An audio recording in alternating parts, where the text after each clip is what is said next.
Estado Nacional. ¿Cómo están ustedes? Muy buenas noches, bienvenidos a Estado Nacional, este 16 de agosto de 2020, cuando son las 22:24 en directo aquí en TVN, todas sus plataformas y Radio Duna, esta transmisión conjunta. Y de inmediato, para no perder ni un minuto, saludamos al canciller Andrés Alamán. Ministro, muy buenas noches, gracias por estar aquí. Buenas noches, Matías. Cumpliendo uno de sus, no sé si sueños, anhelos, metas, políticas, ser canciller. Yo, mientras estaba leyendo esta tarde, decía, ¿por qué Andrés Alamán quiso ser canciller siempre si uno supone que a uno lo saca de Chile y usted es de los políticos que le gusta estar donde las papas no se queman, donde las papas hierven siempre? ¿Por qué quiere estar afuera? Bueno, porque cuando uno está en la política, en el fondo siempre quiere servir a su país desde el lugar en que cree que puede efectuar un gran aporte. Y la verdad que yo he estado efectivamente muchas veces en las patas de los caballos, casi siempre, ahí donde las papas queman, pero he tenido, gracias al presidente Piñera, dos responsabilidades que para mí por lo menos han sido un motivo, valga la redundancia, de gran responsabilidad. Ser ministro de Defensa y ser ministro de Relaciones Exteriores apunta ni más ni menos a servir los intereses permanentes del país. Y yo creo que para cualquier político, en el fondo, esa es su aspiración. En algún minuto, en alguna etapa, estar, por así decirlo, no digo lejos de la contingencia, pero por lo menos orientado a aquello que es permanente. Y la defensa de la soberanía del país, la defensa del país y la defensa de los intereses permanentes del país son precisamente esas cosas permanentes que a uno lo motivan. Claro, la diferencia entre políticas de Estado, que son permanentes, y los gobiernos de turno, que uno pudiera pensar en políticas de obras públicas, de educación, uno pudiera pensar que va a cambiar, va a virar más o menos el país en materias de relaciones exteriores, debería ser un portaaviones que se mueve poco, ¿no? Chile, o al revés, o que se mueve mucho. Pero que se mueve con todos los tripulantes juntos. Bueno, yo creo que ese es el desafío fundamental que tiene cualquier canciller. Tratar de que la política exterior sea efectivamente una política de Estado que comprometa a todos los actores y, ojo, no solamente a los actores políticos. Hoy día pensar que las relaciones internacionales se hacen únicamente de gobierno a gobierno es tener una mirada muy reduccionista. Hoy día la diplomacia parlamentaria, la diplomacia empresarial, la diplomacia gremial sindical, la diplomacia que existe entre organismos de la sociedad civil son verdaderamente un tejido verdaderamente muy intenso, y los países que son capaces de generar esa diplomacia múltiple son precisamente aquellos que se insertan mejor en el mundo. Me tocó conversar hace poco con el presidente Ricardo Lagos, y que uno lo trataba de meter en los temas más contingentes, y Lagos suele salirse a los temas del multilateralismo, dónde va a estar Chile en los próximos 20 años, cuando estamos nosotros pensando de aquí al martes, con suerte. Y él piensa, claro, que si Chile no es capaz de aunar, coordinar, por lo pronto en Latinoamérica, para poder salir al mundo, defenderse con los grandes bloques, China, usted nombrado hoy día a India, bueno, Estados Unidos, qué decir, vamos a quedar offside. ¿Usted está de acuerdo con eso? Absolutamente. Bueno, yo he tenido la suerte de conversar mucho, bueno, siempre y en estos días con el expresidente Lagos, y yo comparto particularmente su visión. Lo que está pasando, Matías, es que estamos frente a una reconfiguración del orden mundial. Están cambiando las estructuras políticas internacionales, y a partir de esta pandemia van a cambiar también las corrientes de comercio, las cadenas de valor, y por lo tanto Chile, que hace 30 años fue muy sagaz, fue muy inteligente en términos desde su posición de ser un país geográficamente distante, que no tiene una gran población, ni un gran tamaño, fue capaz de anticiparse y anticiparse a la globalización, y fue capaz de insertarse particularmente bien en un mundo que nos abrió una infinidad de oportunidades. Entonces, hoy día el mundo se está reconfigurando, y nosotros tenemos que pensar de verdad cómo nos vamos a incorporar a ese mundo en cambio. ¿Ese va a ser su sello? ¿Ese es lo que usted quisiera dejar como legado como canciller? A ver, quedan 18 meses, no es tanto. Bueno, que se puede por hacer, eso, ¿no? yo diría que es una de las cosas en las que estoy trabajando resueltamente. Vuelvo a decirlo, no solo. Yo este tema se lo he planteado, por ejemplo, a la Comisión del Senado y a la Comisión de Relaciones del Senado y de la Cámara, al Consejo de Ex Cancilleres, al Consejo de Política Exterior, y les he planteado este desafío de análisis conjunto. Ahora, claro, uno tiene también prioridades más contingentes. Primero, poner la política exterior absolutamente al servicio de la reactivación económica. No hay conciencia todavía, pero vamos a enfrentar niveles de cesantía que no conocíamos desde los años 80, es decir, casi una vida. Y por lo tanto, todo lo que puede hacerse desde la política exterior para eso es importante. Todo lo que tenemos que hacer para que, en definitiva, haya un acceso oportuno y ojalá prioritario al tema de las vacunas para el COVID-19. Hacer una política exterior desde la región, repensar, ni más ni menos, o empezar a dibujar, que es la expresión que yo he utilizado, una nueva relación con Bolivia, mantener este concepto de amistad profunda que tenemos con Argentina para resolver las dificultades que puedan surgir, mantener, como quien dice, las piezas que son fundamentales de la política exterior chilena. En el ámbito comercial, por ejemplo, estoy pensando en China, estoy pensando en Estados Unidos, en la Unión Europea, pero agregar lo que yo he llamado los tres gigantes. La India, mira, Matías, la India es un gigante de verdad. Tiene una población hoy día casi parecida a la China. Entre paréntesis, políticamente hablando, es la democracia más grande del mundo. Y la India puede significar o puede ser para Chile en los próximos 20 años aquello que China fue en los últimos 20 o 25. Estamos hablando de un país que tiene, vuelvo a decir, 1.300 millones de habitantes, con el cual tenemos un comercio chiquitito. 800 millones de dólares de exportaciones versus 23.000. Suena poco y se ha explorado poco, quizás.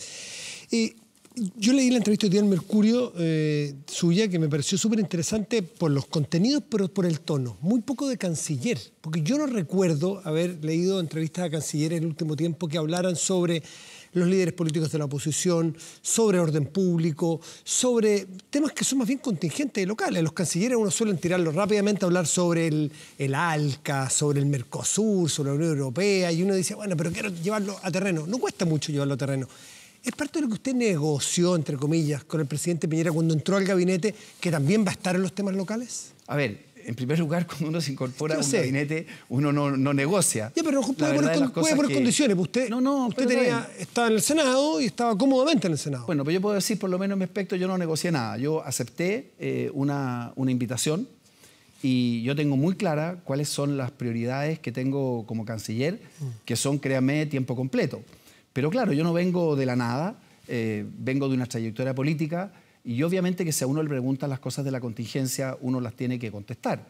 Yo sabía que en la primera entrevista que diera, asumido como canciller, el tema, por ejemplo, del plebiscito, iba a estar ciertamente arriba de la mesa y lo abordé con la misma franqueza y con la misma claridad que lo venía haciendo. Yo soy una persona que está resueltamente en favor del rechazo.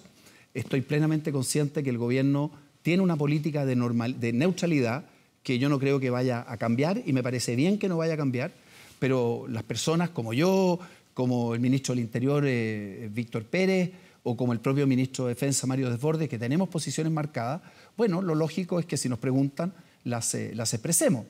Y bueno, y yo francamente creo que el camino del rechazo es un camino equivocado para el país. ¿El rechazo? No, el apruebo. El del apruebo. Es un camino que en definitiva genera enorme incertidumbre. Creo que la hoja en blanco, más aún con la interpretación tramposa que algunos sectores radicales le han dado a esto de los 2 tercios, ¿no es así? Configura un escenario incierto. Además, creo que a medida que la gente empieza a comprender cómo los itinerarios han ido cambiando.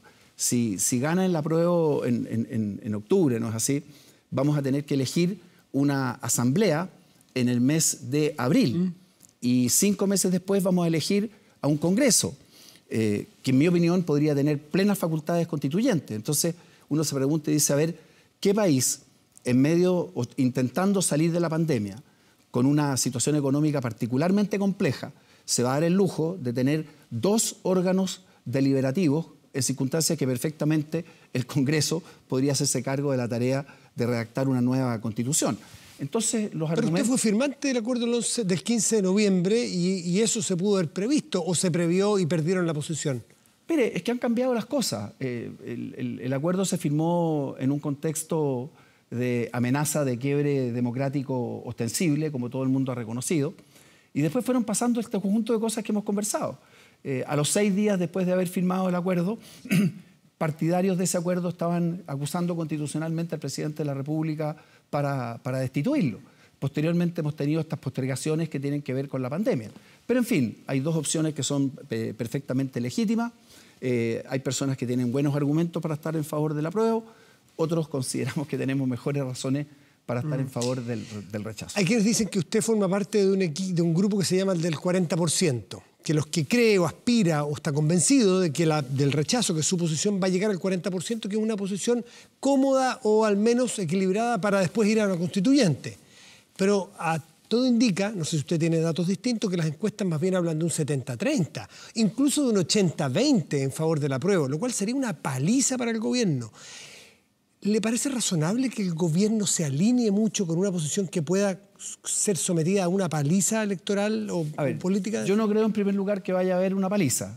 En segundo lugar, creo que para el país sería mucho mejor tener un resultado equilibrado. Si hay un resultado equilibrado en el plebiscito, los extremismos, los populismos, los fanatismos de ambos lados van a desaparecer. Y en consecuencia creo que objetivamente un resultado equilibrado sería lo mejor. Ahora, yo creo, objetivamente hablando, que el rechazo, en la medida que la campaña se desate, una campaña, entre paréntesis, bastante, ¿cómo decirlo?, bastante anormal, bastante inédita, ¿no? Una campaña sin reuniones, una campaña sin casa a casa, una campaña sin trabajo en la feria, donde no se sabe ni siquiera cuánta gente va a votar. Pero, en fin, estas son las condiciones que existen. Yo creo que el rechazo va a crecer y yo espero que tengamos, le insisto, un buen resultado. Claro, a uno siempre le gustaría ganar, pero por lo menos el objetivo, que creo que es un objetivo, digamos, realista, es que efectivamente el rechazo obtenga un buen resultado, que tengamos un resultado equilibrado y que tengamos una asamblea, si gana el apruebo, que también sea equilibrada. ¿Cuál es su apuesta en el tanteador? Debe ser algunos dicen que es 80-20, 70-30. ¿Usted cree que va a andar por dónde más o menos? Mire, yo no creo para nada que vaya a ser 80-20. Quiero decir otra cosa. Quiero decir que si la centroderecha estuviera en esto unida, yo no tengo duda alguna que estaríamos arriba del 40%. No tengo duda alguna que estaríamos arriba del 40%. Por lo tanto, a la hora de mirar qué es lo que ocurre, qué es lo que no ocurre, con los resultados finales hay que pensar en eso. Nosotros sacamos un 50 y tanto % en la elección presidencial hace un par de años y le vuelvo a reiterar, si aquí hubiera unidad de propósito y hubiera claridad, porque déjeme decirle también, ya que estamos hablando con la franqueza de siempre, hay mucha gente que se suma al carro ganador. Entonces dice, no, mira, es que va a ganar el apruebo. Entonces, ¿por qué no nos colocamos con los que van a ganar? Yo no puedo ser más distante a ese punto de vista. Yo creo que uno tiene que defender lo que son sus convicciones.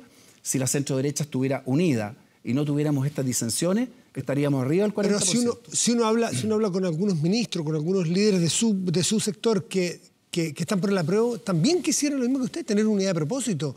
Tener unidad, pero tener unidad por el apruebo, porque sostienen, porque eso nos pone en una posición dialogante frente al país, nos pone en una posición de ¿qué más valioso que lo que tuvo la Concertación? Que el año 88 fue capaz de unirse, pero pocos años después de un golpe de Estado, donde los tuvo súper separados, una posición sumamente variopinta, y esa fue la Concertación que le dio gobernabilidad 30 años.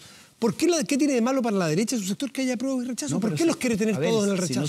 Si no se trata de que no existe una visión variopinta. Por supuesto que la centroderecha hoy día tiene claramente vertientes. Hay una vertiente conservadora, hay una vertiente liberal, hay una vertiente socialdemócrata, hay una vertiente nacional.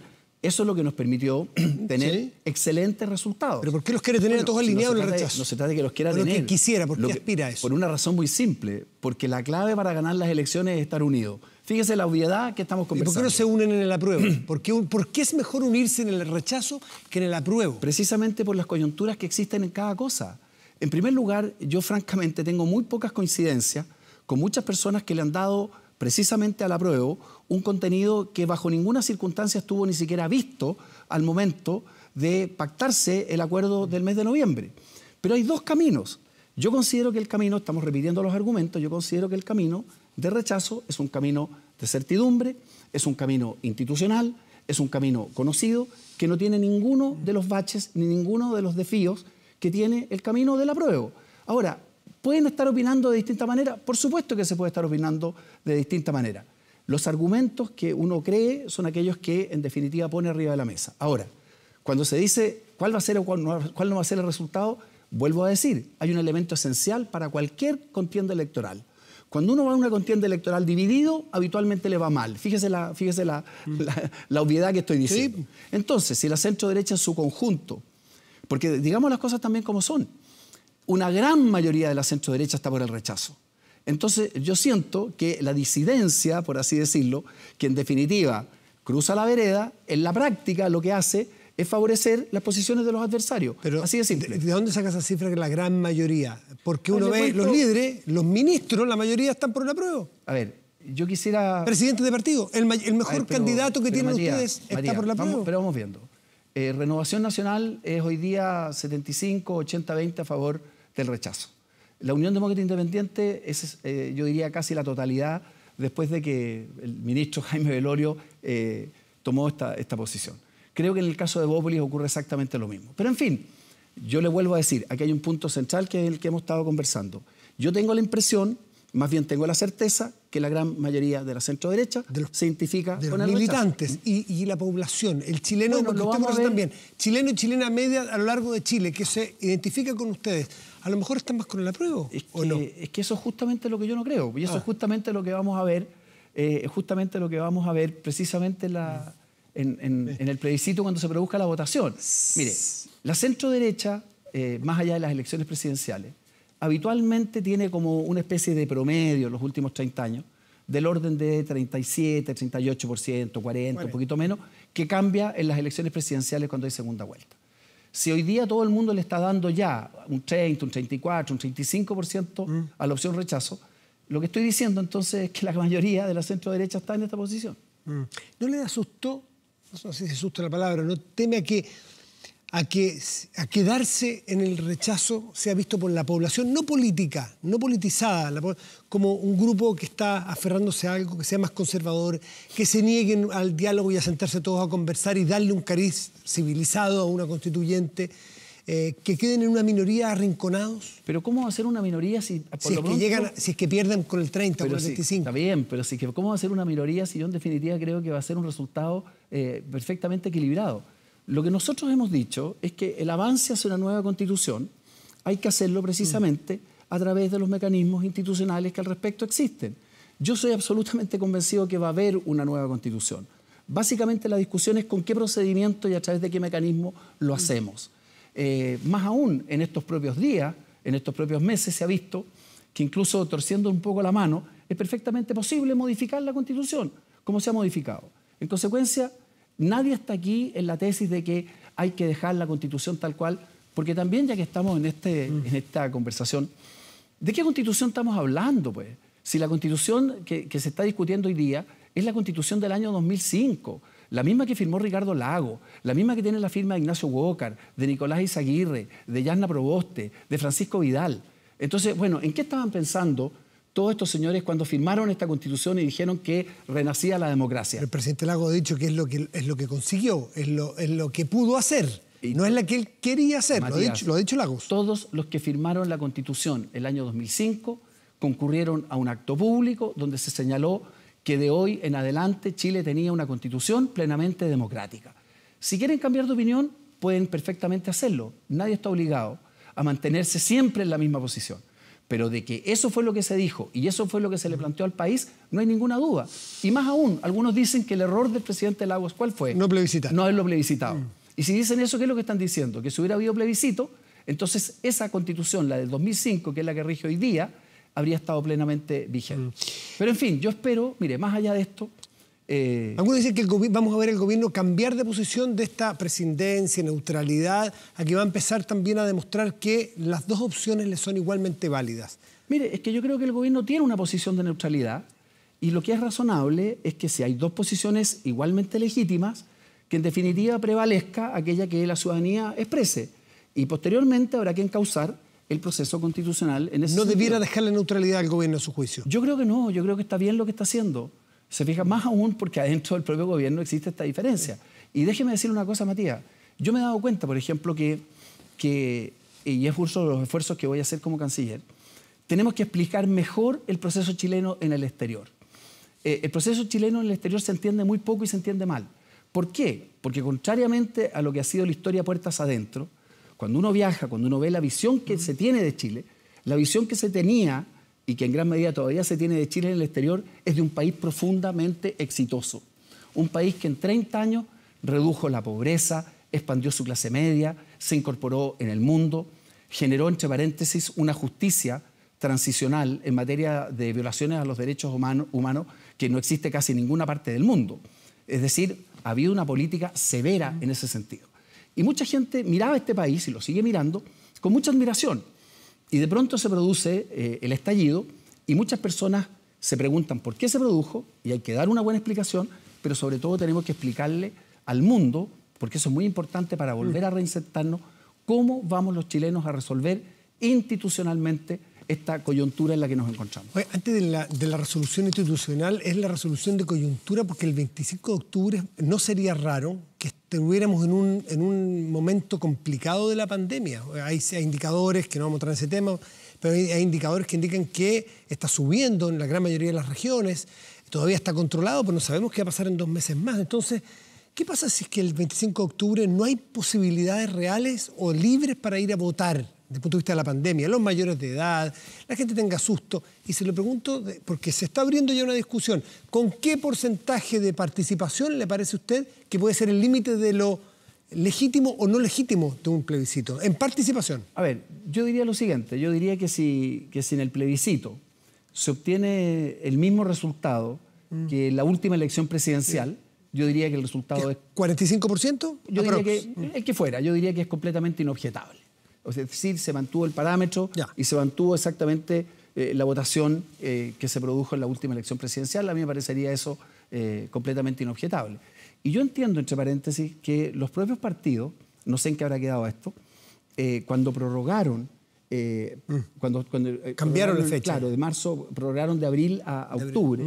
Quedaron también de tener una conversación, entiendo que estaba involucrado el propio colegio médico, las autoridades sanitarias, precisamente a mediados de septiembre o en una fecha de ese estilo, precisamente por lo que usted dice, porque si tenemos, y ojalá que no ocurriese, pero si tenemos un rebrote, que vuelvo a insistir, ojalá que no ocurra, pero que en definitiva implique... Tiene que estar previsto. Implique restricciones, bueno, habrá que tomar una decisión teniendo eso a la vista. Parece un anatema en la política hoy día. Mire, es que eso es muy curioso. La verdad que todo el mundo sabe que este es un evento que se puede producir, todo el mundo entiende que sería una situación compleja, pero en vez de tener los partidos, que son los que tienen que hacerlo, una conversación abierta, una conversación absolutamente de cara a la opinión pública, como que todo el mundo está simplemente escondiendo la cabeza como el avestruz. O sea, lo razonable sería que los partidos se juntasen y dijesen, mire, si llegamos a en el mes de, no sé, a mediados de septiembre,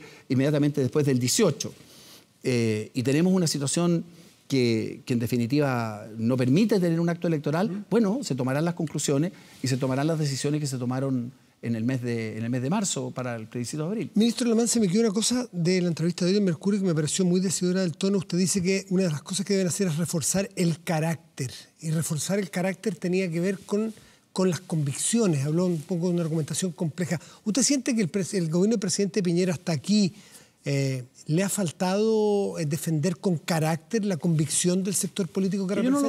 Yo no lo veo como vi como una crítica muy dura al gabinete anterior del gobierno. Mire, cuando yo quiero hacer una crítica, la hago descarnadamente y punto. ¿Pero qué es el carácter? ¿A qué se refiere el carácter? A ver, por ejemplo, carácter ¿Orden público, por ejemplo? Exactamente, a eso me refería. ¿Y no lo ha hecho el gobierno del presidente Piñera hasta aquí? Yo creo que, y esto es una crítica que yo diría que es bastante generalizada, que el gobierno tiene que tener mucha fuerza para frenar los eventos de violencia que pudieran producirse y utilizar la fuerza legítima del Estado para imponer el orden. Creo que eso es algo importante. Se lo preguntaban el otro día al ministro del Interior, a Víctor Pérez, y él decía, mire, sí, nosotros estamos mucho más preparados de lo que estábamos en el estallido, precisamente para frenar estos actos de violencia. Y creo que esa es una cuestión que tiene que ver con la responsabilidad y que también tiene que ver con el carácter. Y creo que no hay una crítica solapada hacia atrás. Lo que yo estoy diciendo es que efectivamente cualquier gobierno tiene que tener carácter para imponer el orden público. ¿Al gobierno en el 18 de octubre le faltó carácter o le faltó preparación? A ver, digamos que faltó preparación o que no estaban previstas las circunstancias, pero igualmente tengo yo la impresión de que podrían haberse dado señales más potentes, señales más enérgicas en ese sentido. Creo que eso es algo que está arriba de la mesa y por eso que yo lo señalo hacia adelante. Yo siento que hay en este equipo y particularmente en esta etapa un compromiso muy fuerte precisamente con algo que, entre paréntesis, toda la ciudadanía demanda. O sea, cuando el vandalismo, cuando las protestas, ¿no es así?, se expresan en vandalismo, lo que la gente quiere de todos los sectores es que se imponga el orden. Y eso es una responsabilidad y una obligación que tienen los ¿Usted me quiere decir que si llega a ocurrir algo similar de nuevo en este gobierno vamos a tener una actitud de más carácter respecto del orden público de lo que hubo? Mira, eso es lo que estoy diciendo. Estoy diciendo que... ¿Y carácter qué es lo que es? ¿Por qué me lo define? Actitud, disposición, voluntad de enfrentar... O sea, ¿le faltó eso al gobierno del presidente Piñera al principio? Usted quiere que yo haga una crítica que yo no voy a hacer. Es que yo creo que la hizo. Lo que yo estoy diciendo es que hacia el futuro lo que importa es que cualquier debilidad que pudiera haber existido en ese frente tiene que cambiar. Eso es lo que estoy diciendo. Y podría hacer otro agregado que tiene que ver además con aquello que señalé, por ejemplo, cuando era senador. A mí, por ejemplo, el que se utilicen resquicios constitucionales. Por ejemplo, estamos en un régimen presidencial. En un régimen presidencial, la iniciativa exclusiva en materia previsional y en materia tributaria es del presidente de la República. Entonces se ha inventado este recurso donde reforma constitucional. Vías, reformas constitucionales, ¿no es así?, se tuerce la nariz de la Constitución. Yo creo que el gobierno tiene que ser particularmente enérgico en esa materia para impedir que, en definitiva, se erosione el régimen presidencial. Entonces, esto no tiene que ver con una crítica, tiene que ver, digámoslo en positivo, tiene que ver con un aprendizaje.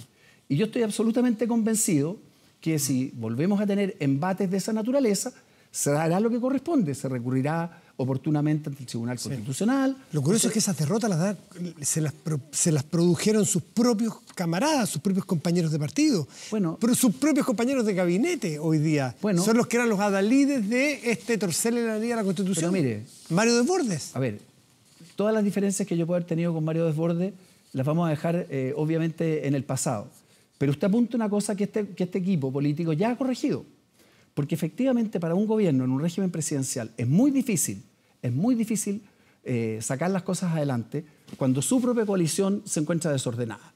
Entonces cuando hay parlamentarios del propio equipo que presentan mociones que son inadmisibles, por supuesto que estamos frente a un problema. Y yo estoy absolutamente convencido que este equipo político se las va a arreglar para que eso no se repita. Con Alamán y Desbordes dentro del equipo de gobierno, de gabinete, ¿se cierra o al menos se frena la apertura de la grieta en la cual estaba Chile Vamos? Yo tengo la impresión de que todo el equipo político va a generar estos efectos positivos que yo veo. Una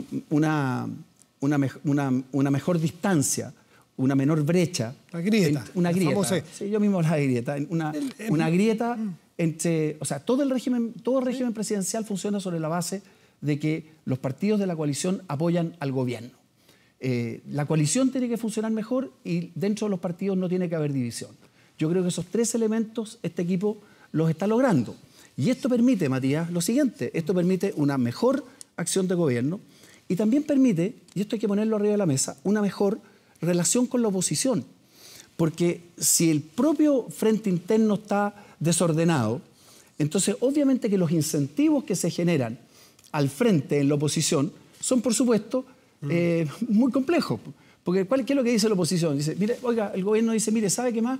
Este es un proyecto inadmisible. Sí, te dice de la oposición, pero resulta que los suyos son los que lo apoyan.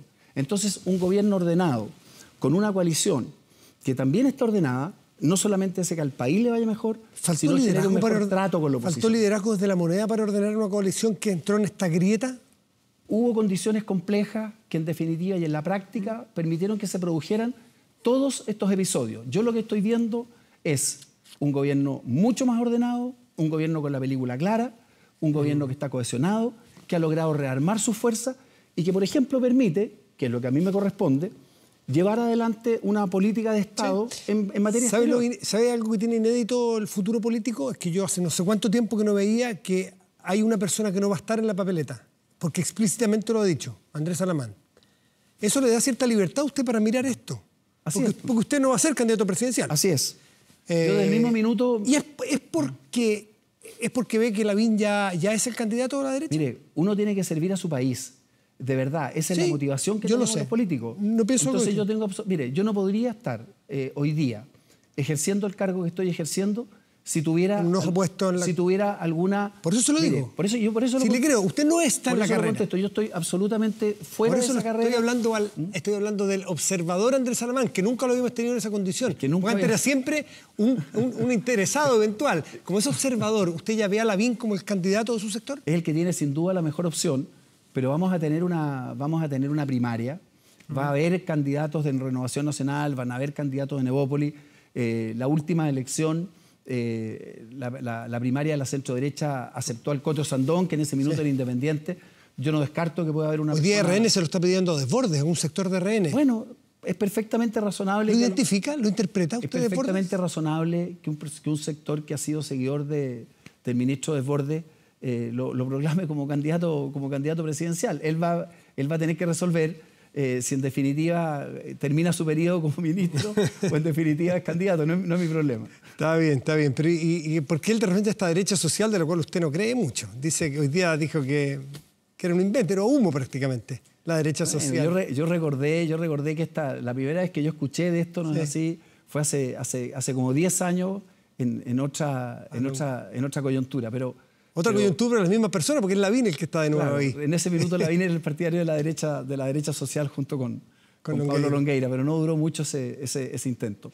A mí lo que me importa, como les digo, es poder contribuir en esta etapa. Quedan 20 meses, hay una enorme cantidad de cosas que hacer en política exterior. Yo de verdad es a lo que me voy a volcar en cuerpo y alma. Creo que es lo que me corresponde. Vuelvo a decir, estoy empeñado en hacer una política exterior que sea una política de consenso, de Estado. Ya lo hemos conseguido en materias importantes, como por ejemplo la posición que tenemos en temas del BID, lo que estamos haciendo o lo que vamos a hacer con Bolivia, la manera que nos vamos a entender con la Argentina, esta idea de los 3 gigantes. Eso para mí es un motivo de verdad de mucho entusiasmo, poder colaborar en esta etapa en eso. Y si puedo ayudar un poco en lo otro, también lo haré. En la política, en los comités políticos. ¿Está en el grupo WhatsApp del comité político usted, no? Claro, ahí estamos todos, sí. Está en el grupo WhatsApp, mire usted, O sea, está en la banca, por si hace falta alguien, lo invitan. Canciller Alemán, muchas gracias por estar esta noche aquí en Estado Nacional. Que esté muy bien.